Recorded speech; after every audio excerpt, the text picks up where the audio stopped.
Okay guys, I'm going to end this video on some of the questions I got about getting older, coming into your 30s, your 20s versus your 30s.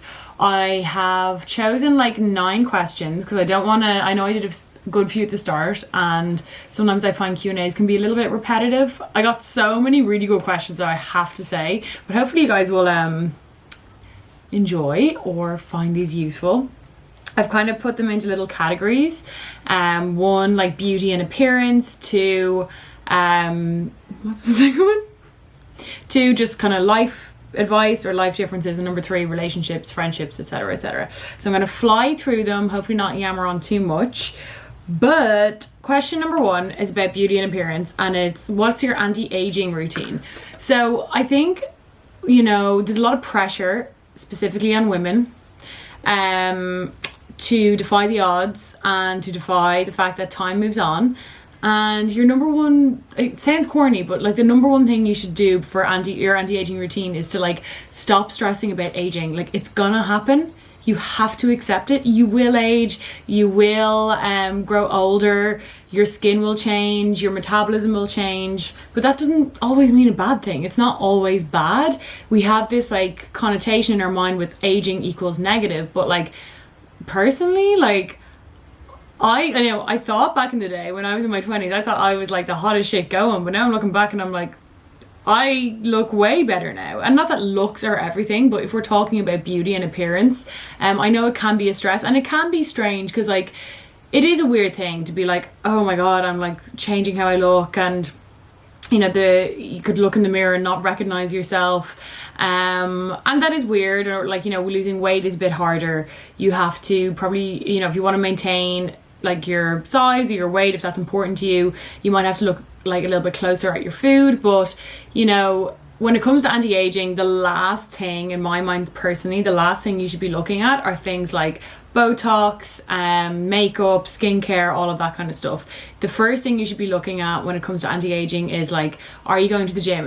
I know it's like so typical to say, but it really isn't like ever too late to start like implementing a bit of a healthier lifestyle. How's your diet? Coming into your 30s, like we can all eat bullshit throughout our 20s. But you know, I do think when you come into your 30s, like learning how to cook is going to help you so much because you'll understand like ingredients, you'll understand just, you know, healthier foods, and that's something that's going to help your, like, you know, your skin, your body, your mental health, your stress levels, and also getting enough sleep. Really, really important. In our 20s, we can afford to sleep 3 hours a night, and look, do it. But as you come into your 30s, you need to get more sleep, you need to rest more, and it will show on your face if you're not. And after all of those things, then you can start to look at more cosmetic things, but you know. Okay, next one. Do you struggle with comparing yourself to your younger self? I feel like that was something that I did more so when I was coming into my late 20s. I was always kind of looking at pictures of myself from college, or looking at pictures of myself from like years before on like social media or whatever the fuck. But in my 30s, I really don't. And whenever I do, I feel like when you look back on yourself in your 20s, when you're in your 30s or coming close to your 30s, you more so remember like what you were going through, or you remember like the certain friend you were with, or maybe the boyfriend you were going out with, or the holiday you were on. And like, it just, I think as you get older and you look at your younger self, you just don't really concentrate on like how you looked and see it as a different person. I personally anyway, I look back and I'm like, oh, I remember like being really stressed at the time, or I remember, you know, going out with this person and like being so happy, or having this friend and then sharing this experience. So like I don't really compare myself to my younger self at all. I definitely used to though, and I think it's probably normal too as you become closer to your 30s, like in your mid 20s, because that is, to me, that was more transitional than turning 30. Like when I started to come into my late 20s, that's when I found myself comparing myself the most to my peers, myself, my younger self, my friends, my boyfriend, everything.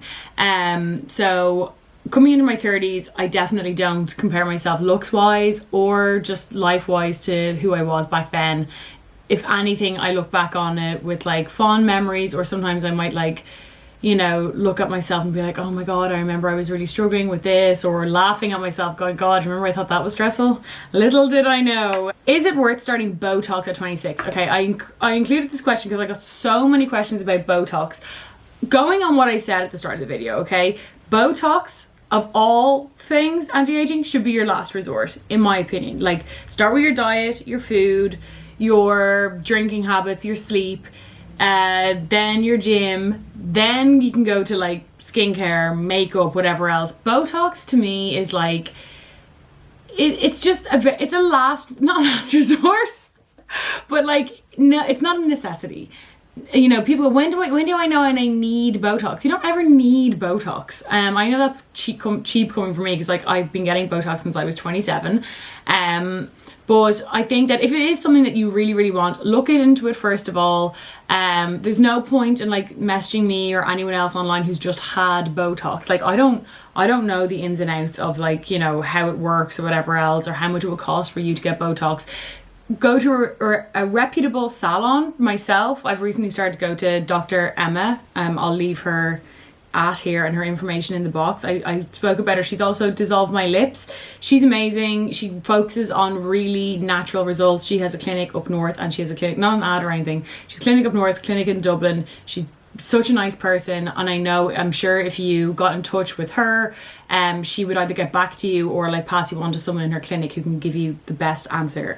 And also know that a lot of, you know, consultations, if it is something that you actually are thinking of, consultations are typically free with a doctor for Botox. So you can book a consultation, go in, ask a load of questions, and you don't have to get it there and then. They might offer it to you, but if you're feeling like nervous about it, you don't have to.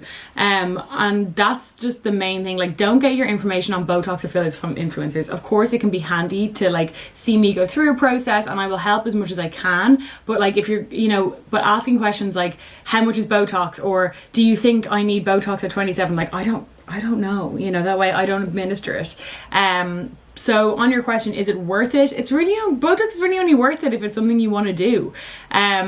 It's, you know, it can cost up to €300. So if having no wrinkles for a couple of months, or like preventative Botox, if that's something that like takes up a lot of your like headspace, if you're thinking about, you know, your face changing a lot, then it could be worth it. But if you have if you don't have €300 to spare and your rent is €600, pay your rent. You know what I mean? Okay, so moving on to some more life advice. I love this question. At what age did it start to make sense? Work, future plans, friends, etc. Like, I mean, does it ever make sense? I don't know. Like, you can think 1 minute that you have like solid friend group, amazing career, you know, whatever the fuck else, and it can go tits up.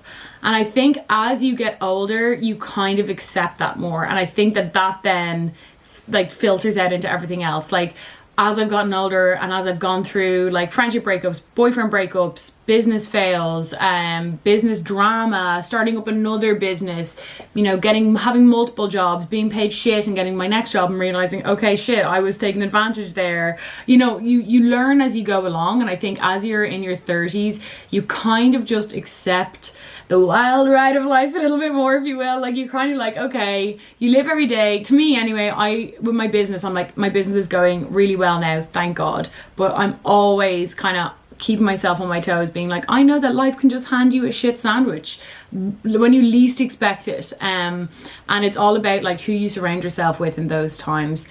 I don't know, like, if it ever clicks and makes sense. There's definitely more clarity as you get older, because I think you've more experience, especially in terms of, to be honest, in all of them, relationships, friendships, and in business. You know, the more shit you go through in all three, the better you can deal with other like instances of it going tits up.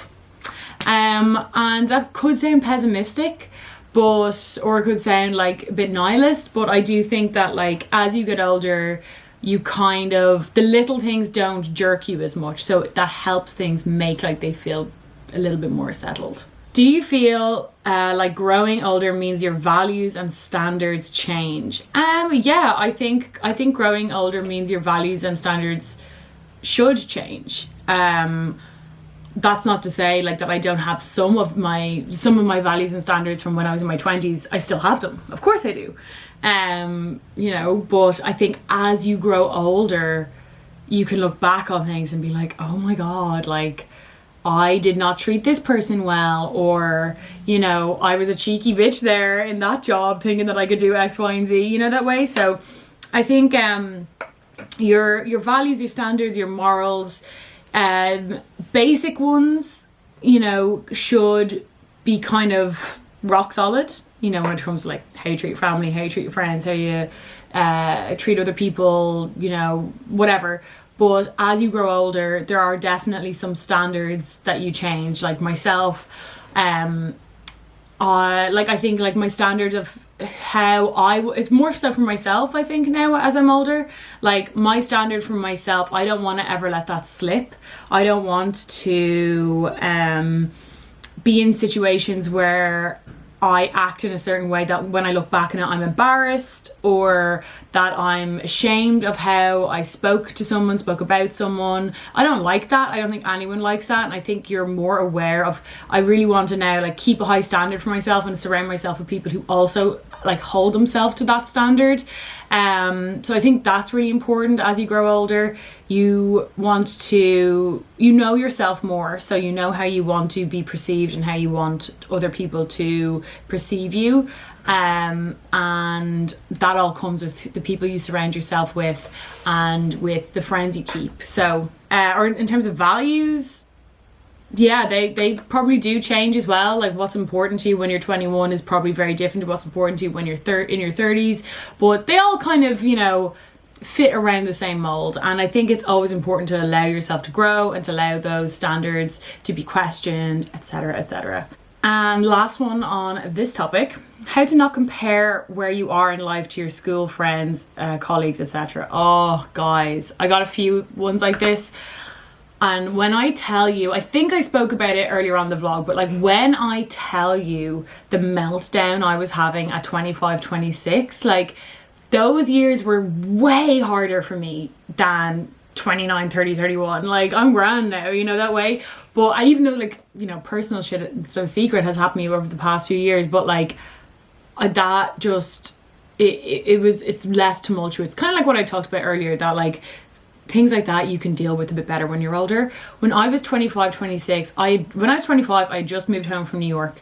I was turning 25, excuse me. So I was 24, turning 25 in like a month or two.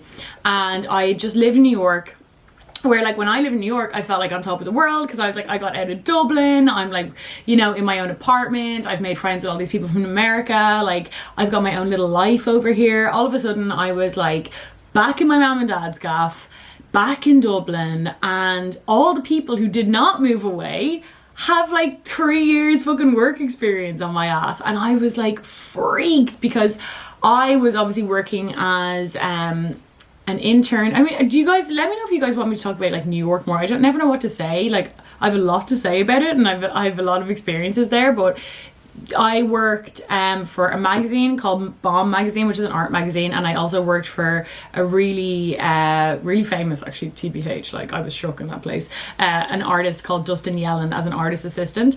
And then on the side later on I worked like just in like retail or whatever. I actually learned probably more in the retail jobs than I did anywhere else, but I was working in those jobs as like internships or like graduate placement kind of programs.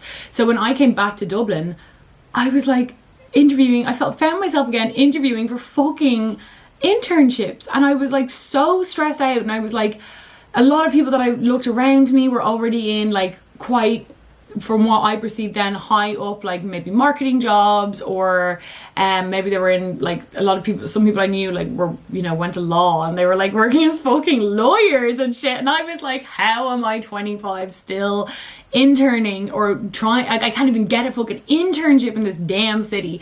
But I did get an internship. I got an internship in Benefit Cosmetics. My first proper job. I still think of that job all the time. I still have friends from that job. Incredible experience, have to say. Stressful as fuck job, but taught me a lot.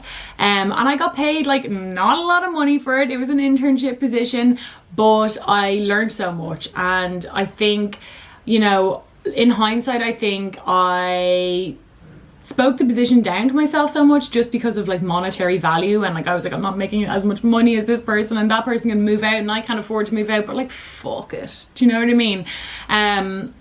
So like that period in my life was so much more stressful. I was constantly comparing myself to my peers and people I went to college with or people I went to school with, and I think I just grew out of it. I think it's something that you have to be quite cognizant of, like to try and stop yourself from doing it. I mentioned in a few vlogs before, I'm actually quite good at not doing it when it comes to like looks with people online. Like even if there's like the smoking hot babe, like I could never do it to like a celebrity. Like what's the point in comparing myself to Emily Ratajkowski? But like even like someone like, I don't know, someone who's like so unbelievably beautiful, like Roz, or like to so many people like that. Even I was at those Stellar Awards the other week, I'm like so many beautiful women there, some younger, some older than me, but like I'm never like, oh, if only I could look like them. I'm just like, damn, she's good looking. So I do think that like it's practice, it's how you speak to yourself. I still compare myself in terms of like life and in terms of all sorts to other people. Like that's more so where I end up comparing myself, or like friendships or whatever the fuck else. You just have to clock yourself when you're doing it. It's okay to indulge in it every now and again and be like, oh, poor me, but like also like grow up and snap out of it, you know, that way. Now I'm going to move on to relationships. So I'm not just doing like romantic relationships. I'm going to do like relationship with myself and friendships. So there's one question on each, because I got a lot of the same questions, obviously. So these kind of, you know, sum them up nicely. I got a good few asking about this. Do you regret spending so long in a relationship, specifically in your 20s? I think people think that I was in a relationship for all my 20s, and absolutely damn I was not. My ex before, I'm obviously with Evan now, but like my boyfriend before that, I met him when I was right before I went to New York, but then obviously I moved to New York and we weren't together when I was in New York.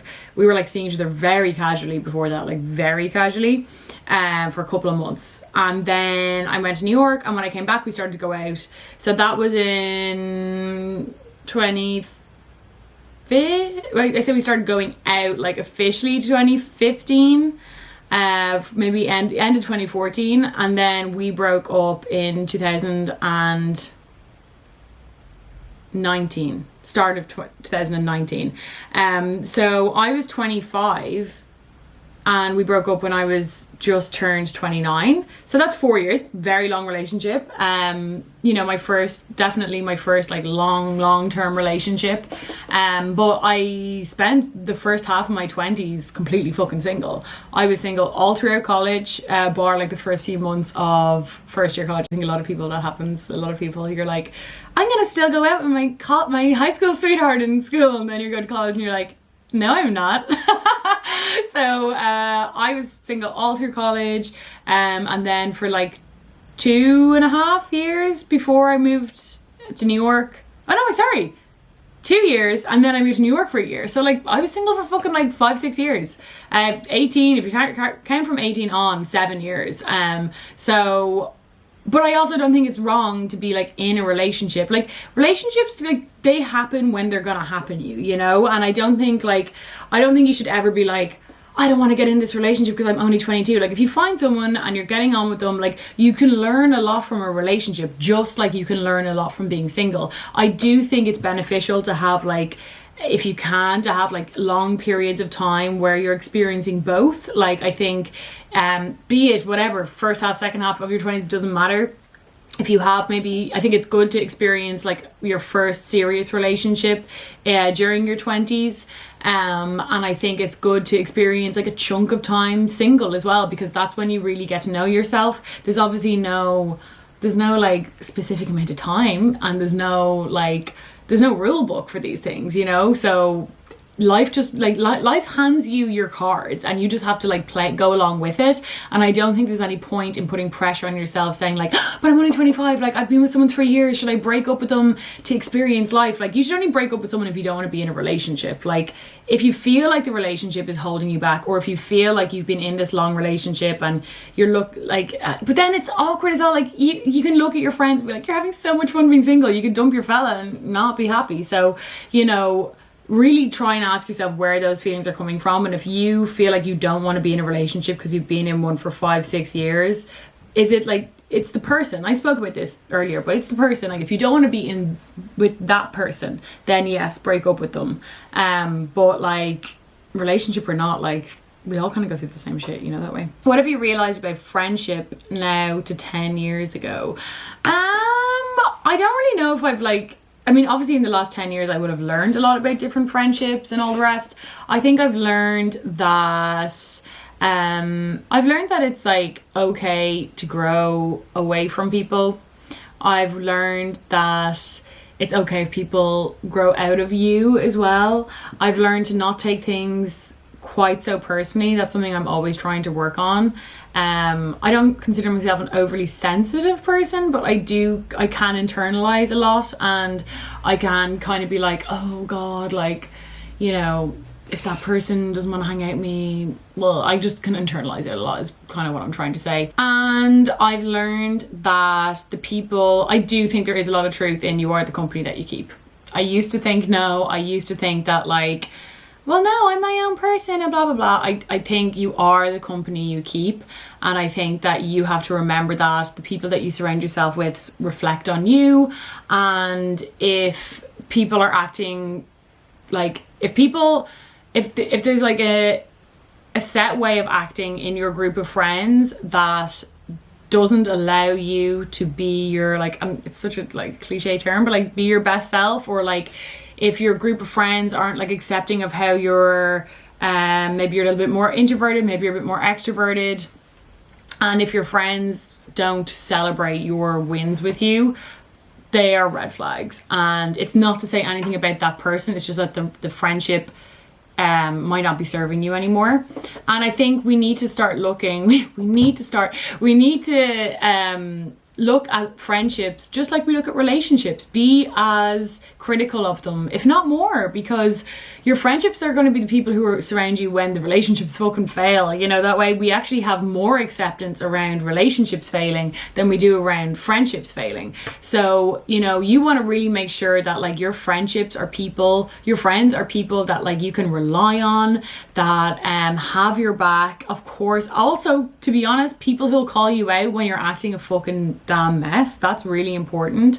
And people who are going to be honest with you and all of those things. And I'm not saying that like, you know, oh, anyone I used to be friends with wasn't that. I'm saying that like, I'm sure at times I wasn't some of those things. So you have to keep hold your standards for yourself high, and hold your standards for your friends just as high. And then I think you'll be surrounded by like good people. Okay, last question.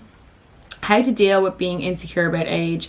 I'm 25 and I'm starting to be jealous of girls 19 to 23. So this kind of, I thought like is a good one to end on, about like your relationship with yourself. Again, something I probably used to do when I was in my mid-20s more so than in my 30s. I think the further you go from that age, the less important you see it as, but I think it's completely natural to do. You just have to remember that like you've lived that life. You had your years there, and age ain't nothing but a number at the end of the day. Like, you know, when there's so many great things that come with every single age. You know, when you're a teenager, you're starting to go out, that's super fun. When you're coming like, you know, your first half of your 20s, you're kind of becoming an adult, you're getting to know yourself, you're becoming a woman, you're becoming a man.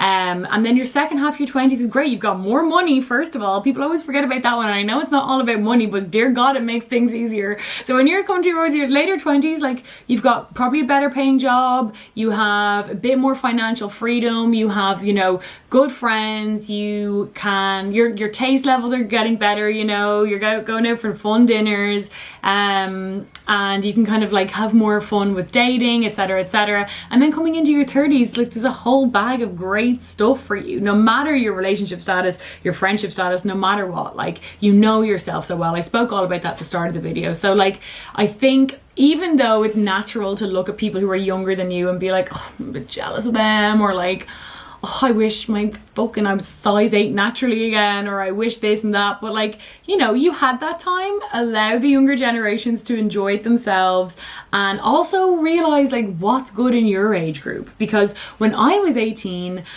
like the things that I would fantasize about, like financial freedom, a nice relationship, being able to like go on holidays whenever I want, like I didn't associate them with growing older, but they are things that you are able to achieve just as you grow older, because you've got a better paying job, probably because, you know, I'm not saying that like only when you're older you'll get a good paying job, but you've probably worked more, so you've more experience, you've more experience in relationships, so you're more likely to find like a partner who, you know, you want to stay with. You know your friends for long, so you like have each other's back, blah blah blah. All of these things come with experience and age. So oftentimes, you know, don't miss out in what's good about your age group now, rather than looking back at young ones and wishing you were there, because again, we can't change it. Time goes on, you're gonna age. It's all about your attitude towards it and accepting certain different parts of it. But just know that like how you're feeling, I do think is normal, and you'll work through it. Anyway, I've been yammering on. I wanted to keep that short. I've been going for fucking ages. So hope you enjoyed the video. Let me know in the comments below if, you know, you are turning 30, how you feel about it, how you feel about even if you're in your mid-20s. I've got most of my audience are 25 to 35, so I'd be really interested to know. And yeah, don't stress about aging. It's really just the least big of a deal that you'll experience in life. Bye.